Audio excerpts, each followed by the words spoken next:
Jeshi la polisi mkoani Morogoro linawashikilia watuhumiwa 6 kwa tuhuma za mauaji ya mwanaume mmoja aliyefahamika kwa jina la Swea John Swea mwenye umri wa miaka 70, mkazi wa kitongoji cha Sokoine Ranch, kijiji cha Wami Sokoine, kata ya Dakawa, wilaya Mvomero, mkoani Morogoro.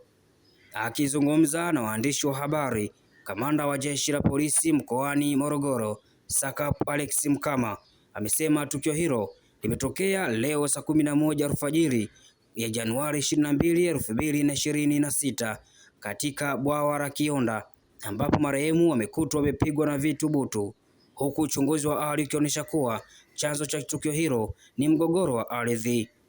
Kutoka Mvomero mkoani Morogoro, hii ni Ayo TV na millardayo.com. Mimi ni Jacob Sonyo. Jeshi la polisi mkoa wa Morogoro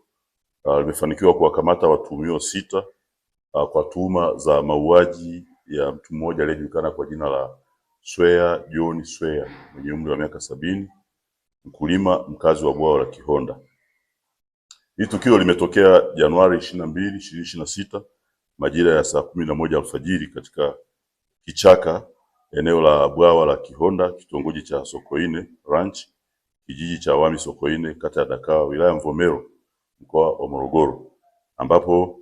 marehemu Swea John Swea, mkulima mkazi wa bwawa la Kihonda, alikutwa akiwa amekufa baada ya kupigwa na vitu butu kichwani na kikundi cha watu waliojichukulia sheria mkononi. Upelelezi wa awali umebaini kuwa chanzo cha tukio hilo ni mgogoro wa ardhi baina ya kikundi cha watu waliovamia na kuweka makazi kwenye ranchi ya Dakawa na wamiliki wa ardhi hiyo. Kwa sasa majina ya washtakiwa yanazuiliwa wakati uchunguzi unaendelea, lakini jeshi la polisi linapenda kutoa wito kwa wananchi kutumia mkondo wa sheria katika kutafuta suluhu ya migogoro inayohusu ardhi na kuacha kujichukulia sheria mkononi.